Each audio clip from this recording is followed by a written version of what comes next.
Hello again, ladies and gentlemen. Today I've got a friend of mine from my local rugby club, as it is, and his name is Brad. Brad is a busy father, happy husband, and is a commodities broker. And as you can probably guess, he's working from home right now. So, Brad, how are we doing? Yeah, good as gold, mate. You all right? Yeah, very good, man. Very good. It's nice to see a familiar face. Ditto, mate. Ditto. So, how are things with you? I think, like most people, it's been up and down.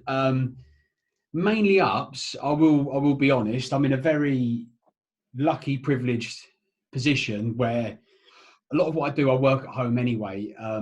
Company I work for, there's two of us that broke physical cash grain. Me and Paddy, he's based a little bit sort of over in the other side of Sussex, and our office is kind of in the middle of where we are. But you know, we spend a lot of time moving around for work anyway, so I invariably spend a lot of time working from home. And because I'm in grain, part of the food supply, so you know, I am still working. That first full week of lockdown was the busiest week I'd probably seen since last harvest. It was just mad, the first sort of 3 days of it. So very privileged in the sense that I'm still seeing work being busy. You introduced me as a father and a husband. We've got Leo, who's 7 months old. So anytime I'm then not working, I'm not with him, and he's like an attention sponge. So he's everything. He's at that age where he's learning to roll. We're weaning him. So yeah, that's really keeping me going as well, that any sort of spare time is spent with him. Katie's still on maternity leave, so it means that when I need to be like business like Brad, I can switch back into that and shut the door and crack on. But have the odd day that, I think it was the day I listened to one of the earliest podcasts you did with Charlie, as in two is Charlie, and I commented on your Facebook, and I actually that was probably the day I woke up.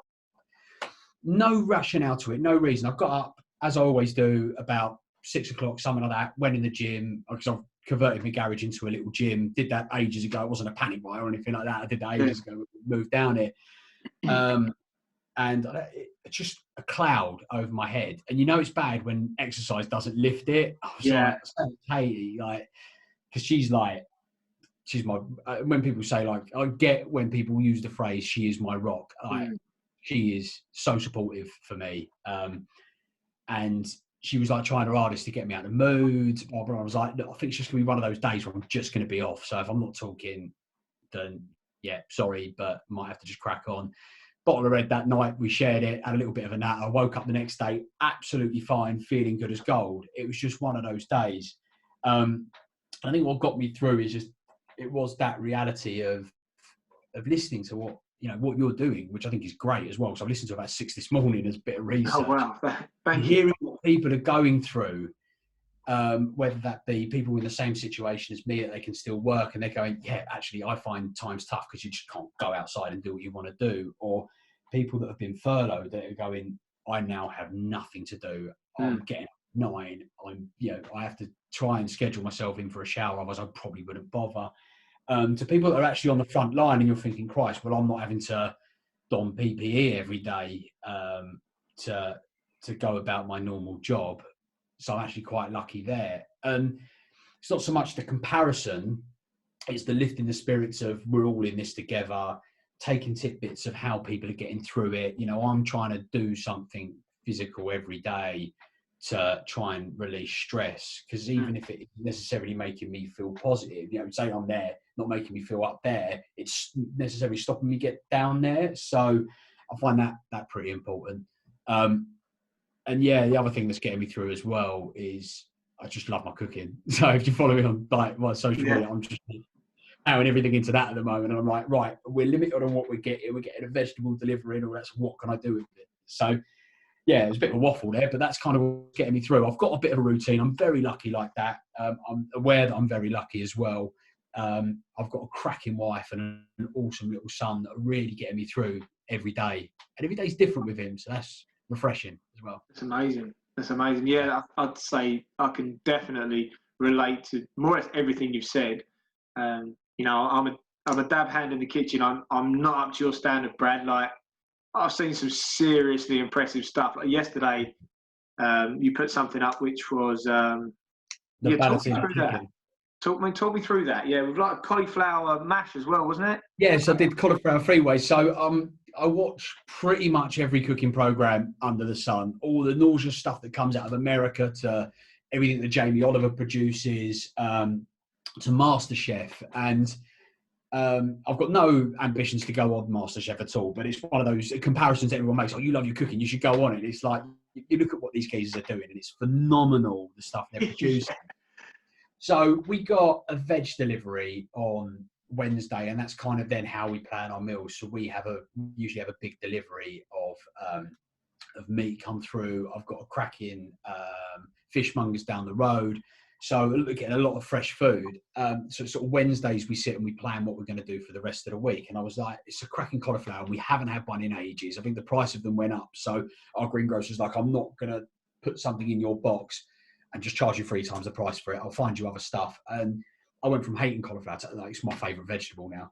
So I wanted to make it sing, basically. So I wanted to give myself a bit of a technical task.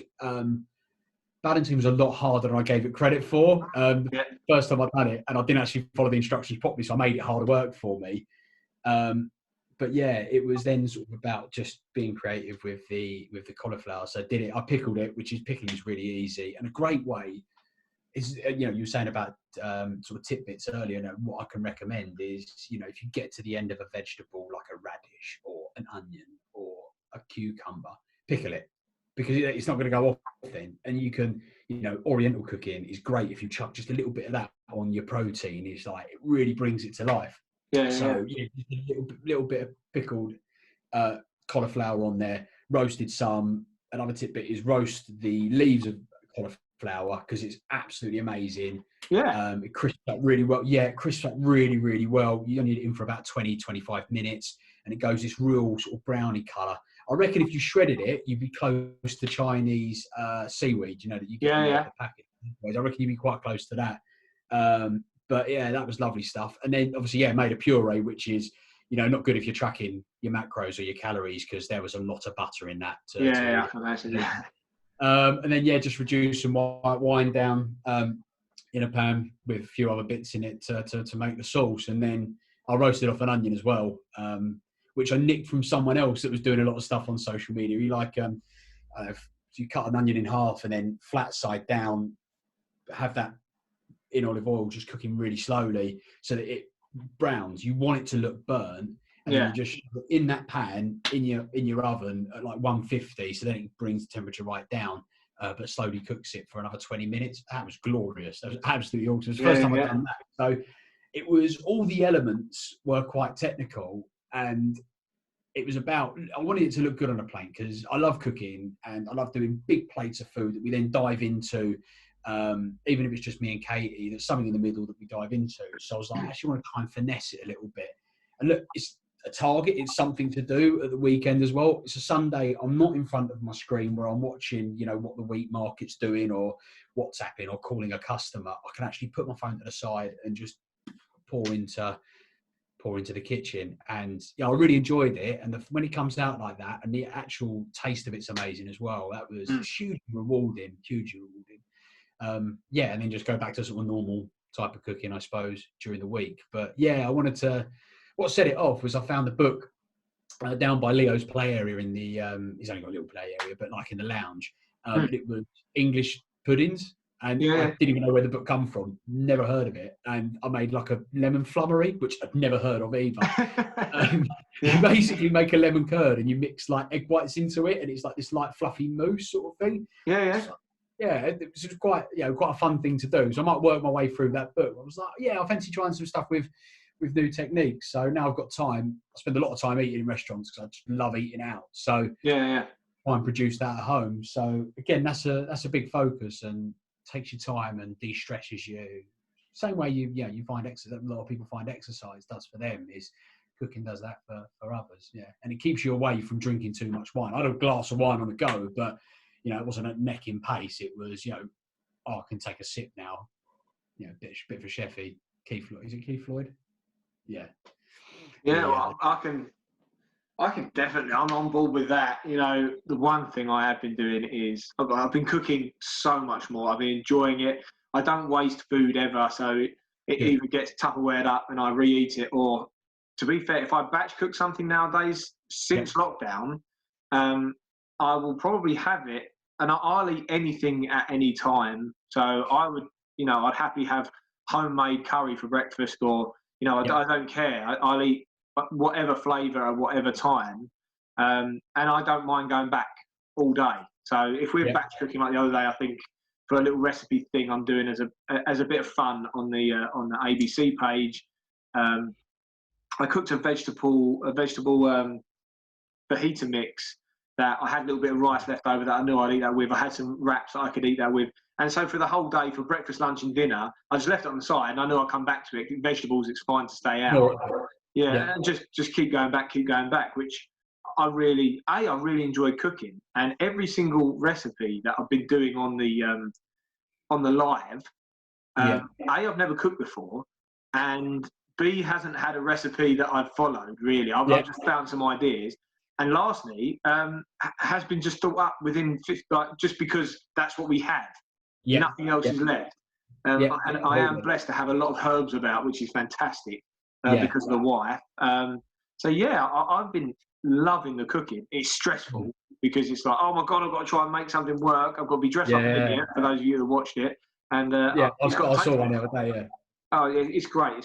And you know what? That the last one I did was just overnight oats because I really fancied them. It was a bit of a get out, really. And I'd say they're the best overnight oats I've ever had. And they were so simple to make. They were fantastic. What did you put in them? Because funny, Katie did that the other day for us, and she grated some apple in and some cinnamon, and her levels of cinnamon are amazing. Like, I always over cinnamon. I'm really bad at it. She got it perfect. It was absolutely awesome. So what did you put in yours? So it was just real big, thick, steel cut oats, real big, okay? And because of the nature of the facility, we do put protein powder in it because that's what we were trying to get there. So I've got white chocolate protein powder, which is amazing. Nice. I blend that with a banana, and then half milk, half water, because too much milk makes it too, it makes it too creamy, like really creamy with that lot. Big teaspoon of cinnamon, half a teaspoon of nutmeg, and about a third of a teaspoon of ginger in there. Okay, that goes in. That's your base. 2 cupfuls of the oats into a big jar. I use the old Dow Egg Book coffee jars. At the old gym, that's all everyone used to drink. So I've got loads of these jars everywhere. That we fill up, which is they've got an airlock seal on them, which are brilliant. And then because of my kids eat fruit like it's going out of fashion, we've always got berries. So we just mix summer fruit berries, which have got blackberries, raspberries. They've got like bits of pomegranate in there. They've got so much different mix in there. And it was a whole cupful of that with, they've got like, I think, is it red currants in there as well? There was something like a red currant in there. Lobbed that in there, mixed it up. And then on the top, I always put a little bit of cinnamon and nutmeg, because I find on the top of oats, when it goes cold in the fridge, it goes like a bit of a bit like a sugar glaze when it goes off. Not off, but when it kind of, because they kind of set, don't they? It's kind of like a cold skin's form rather than a hot skin. That's it. And it was amazing. It was hard to only eat half at a time, put it that way. And it was such a cop out, so easy to make, and it was so good. 2 servings for that one. Loads of protein, pretty high calorie, but I needed it that day because of the amount of stuff I'd done. But anyway, give it a go. It was great. But you need the high calorie stuff, mate. If you're doing like boot camp and all that, then you need the high calorie stuff, don't you? To get you, especially start your day with. Well, the problem is I'm finishing my day, and for anyone that's listening on the podcast, I did the hand signal of drinking wine and drinking. I'm partial to a lager as well. The old Chateau Neuf de Pape's taking a hammer in at the moment. The old Chateau. I moved over to Malbec actually. Moved over to quite a lot of Malbec. Finding it quite easy to get through at the moment. But I'm not eating a lot of red meat, so they go hand in hand. But the old Chateau Neuf. Oh God, yeah. But that sent me to sleep quite quickly. So talk to me about how you work-wise at the moment. Obviously, I can understand that with what you do, the nature of what you do, you can't talk too much about the ins and outs of it. But with the fact that you cannot buy a a bag of flour right now. Yeah. I thought this was coming because I listened to this the other day when you were talking about, I'll go out and I'll buy flour and I'll make it, because that was exactly, you imagine me as well. I was like, yeah, I'll do exactly the same. It's weird because I can get flour now. It's yeast that's the Achilles heel. You can't get yeast, so having to find buttermilk to make soda bread and stuff like that. But but now I didn't talk directly to this customer. It was the guy that I work with actually had a catch up with him and just brought it up in conversation. So our mills in the UK can go 24/7. They can run the entire time if we need them to produce the amount of bread that our country demands, basically. What they can't accommodate is putting it into loads of different tiny bags and sending it off to supermarkets. You think flour, if you're Hovis, you're not going to get it in 1.5 kilo size bags, are you? You're going to get it like from the ground up. It's going to be massive. It's going to be dumped on you in a container. I don't actually know how it's moved about. I assume it's still in bags. So it's more probably not the production of the bags themselves, although that could be a factor, but the actual machinery that bags flour can't keep up with the demand of home baking, because the demand's still there for all the goods that we use. You know, coffee demand hasn't gone away, but we're consuming it in a different way. We're not going to Starbucks or Cafe Nero for it, or hopefully some of your local coffee outlets. I know that I try and support small batch down here. They make sensational coffee. So it's being consumed in a completely different way. So where our society is geared up for this big consumption from, coming from the big suppliers into our food industry, I suppose, and our restaurants, it's coming a completely different way. And that's why it can't keep up. It's that literally bagging it and moving that around that's the issue. So, because our plants, like I said, our mills can run 24/7. They can run constantly. And they do, like over Christmas period, in the run up to that, they will be working the entire time. So it's not so much that we've got the wheat, we've got the grain, we've got everything, we've got the demand. It's just the bagging facilities. And, what are we going to do? We're not going to build them for something that may only last for 4 months. You wouldn't even build it in that time. So no, of course not. It's just trying to keep up with that. So that's been the problem. There's been, as I heard you sort of mention, that it might be that it's being held back by the millers, but they have no interest in doing that, would they? It's literally the logistics of it and putting stuff in bags. So I suppose, there would be huge opportunity for someone that could facilitate, separating one of those. It probably would be ton bags that you'd get it in as well, wouldn't it? Yeah, I guess so. Yeah, it's a bit embarrassing. I probably should know that, but I've never traded domestic winning wheat, so I don't actually know. No. So I don't know how that trades really, let alone putting it in. The manufactured product, the flour. I don't know how that even sort of gets moved around and what size. But yeah, presume if it's a ton, then yeah, it's segregating that into 1.5 kilo bags for. Domestic consumption, basically. If you can knock up a factory that can do that, then you probably make a few bob at the moment, mate. Yeah, but for a very, very, very short window of time. So let's talk about home life at the moment, Brad. What's it like for you at the moment then? What's going on? What does life look like? Sorry, what does my wife look like? What does life look like? What does life look like? Well, wife's very good looking. Thank you very much. So sort of the weekdays are pretty similar. I'd either be in the office or working from home. Since we had Leo, obviously Katie's been on maternity leave, so that's 7 months now. She's actually coming to the end of that. So sort of up in the air whether she's going to be furloughed at work or whatever. But so day to day isn't massively different. It's when you get to the weekends, we are pretty busy people. We like to go and see people, spend time with family and friends, go out to restaurants, go to bars, whatever, I'll be playing rugby. I'll be going touch rugby on a Wednesday over at Hove, playing on a Saturday if we had a game. So it's the stuff outside of home. Home itself is, we're very lucky. We've got, sort of, like I said, we've got a gym at home that we've been using. So that's a regular, and has been a regular in my life. I've got an office space here. Everything is pretty similar. So it's not like we're not used to it. I haven't suddenly got a 5, 6, 7-year-old or a school age child that I now have to look after. So there's not that.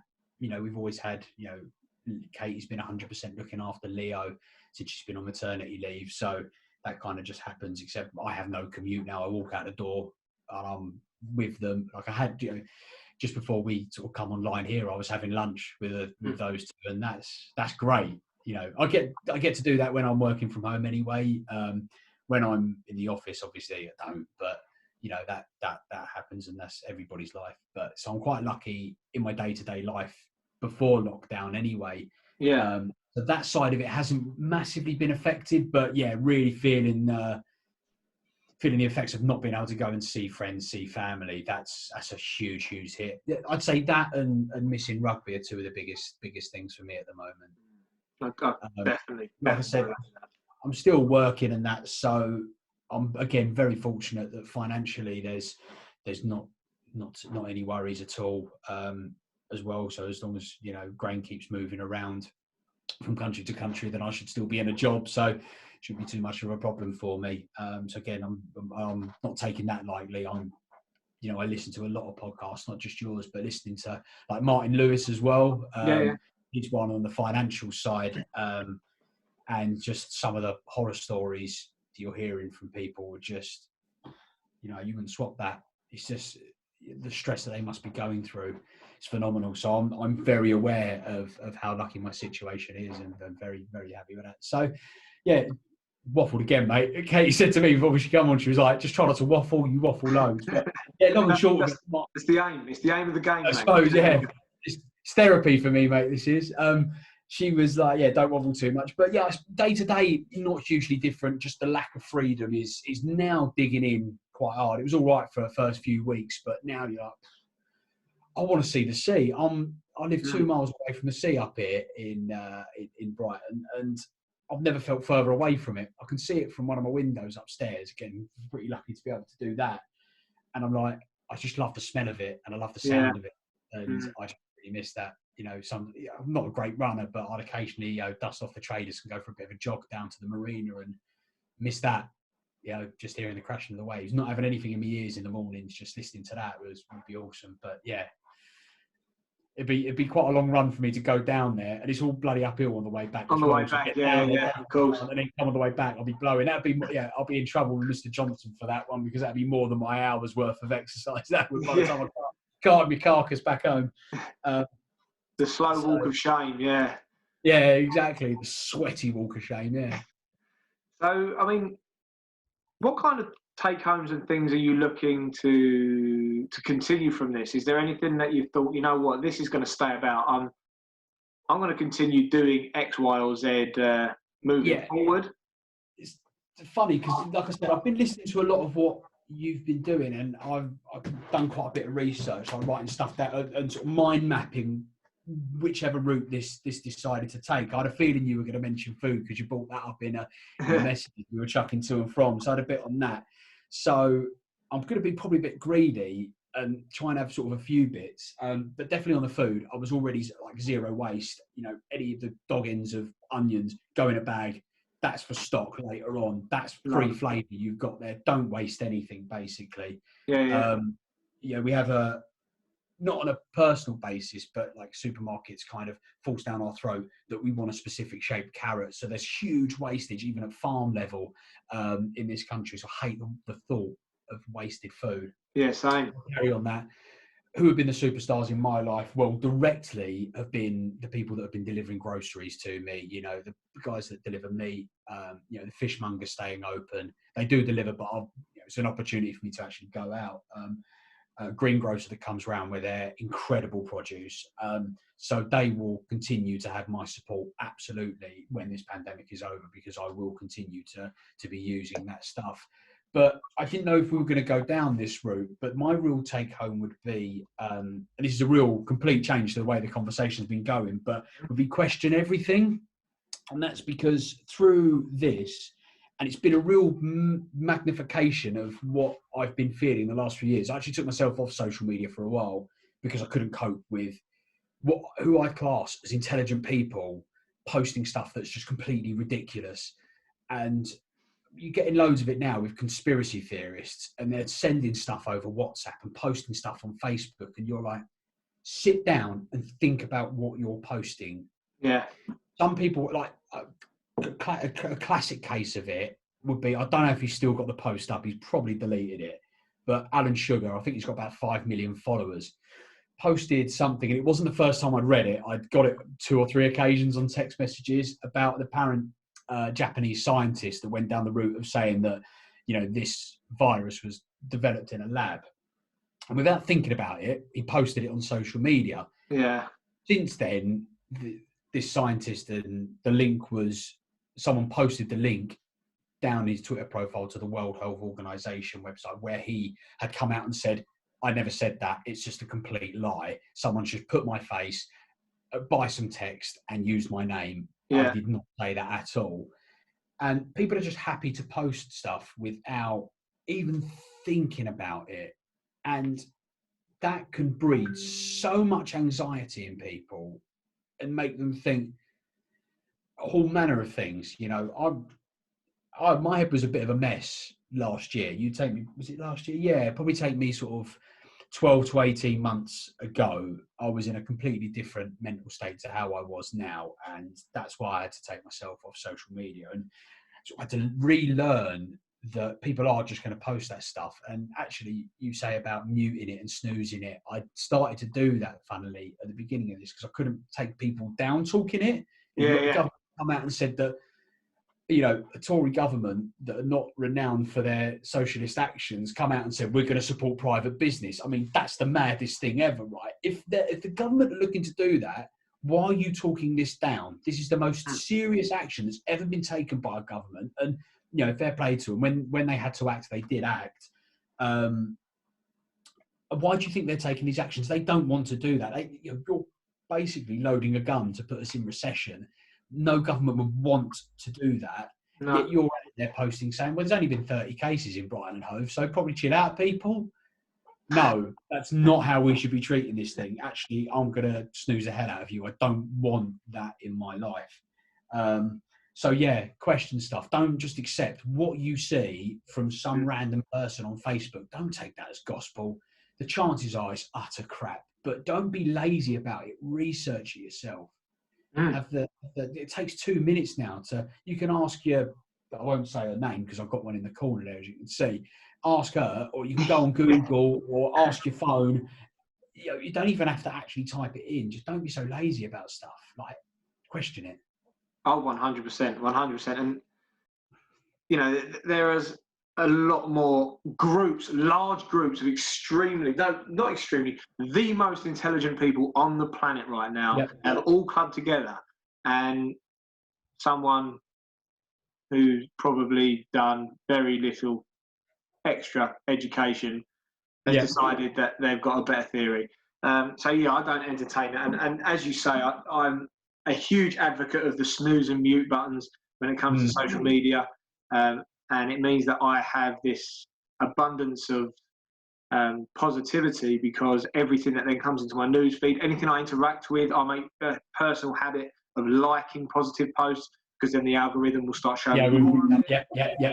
And then suddenly I have just a lot of similar thinking people. Like when I put posts out and about what I'm doing right now, about my mission, I'm getting a lot of people that are go-getters, more doers, commenting on my posts, which is the people I want to kind of target, because I'm not going to get any help, or we're not going to have any aha moments from people that are actively doing nothing and don't want to do anything because they just want to be negative. And, when was the last time that achieved anything other than a Second World War? So we don't, we definitely don't be needing that. And I really do, I'm with you on that one, mate, to say the very, very least. So let's move over to as I say, the closing parts of where we're going. Now this can still take a bit of time, which I hope it does. I want to start going into what kind of advice could you give either yourself, other people listening, or, if you could go back in time to that 6 weeks ago and say, look, mate, this is coming. You need to start doing this more, or you need to maybe do this less. Where would you go with that? That's quite interesting. I'm not going to say that how I've dealt with this has been anywhere near perfect, but I think I've dealt with it quite well. And I think that's the route that I'm going to try and take this. And I'm going to give you sort of why I think I've dealt with it quite well, is because I started sort of a new training program probably about 3 weeks before it all started. So actually, even though I can't track macros as well as I would do, just because of the supply of food, I'm still sticking with that. And that's giving me a reason to get up before I even work. Talking is probably the biggest thing.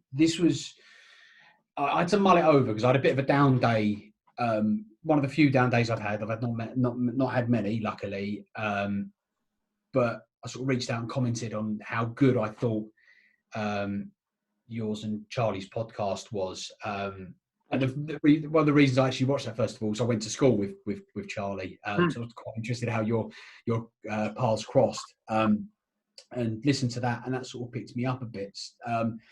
And then we started to talk, and then you said about coming on here, and I was like, actually, I do love the sound of my own voice, so why not waffle for what I thought was going to be half hour, but I think we're cracking on a little bit longer than that.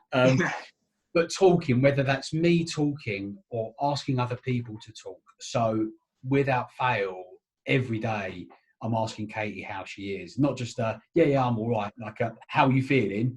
If you're having a rough day, I can sort of try and drag myself away from work and really help with, with Leo. If you just can't face having to be 100% mum all day, she's amazing. And I think that's probably one of the things that's getting her through. But I've got a great network of mates as well in various different group chats.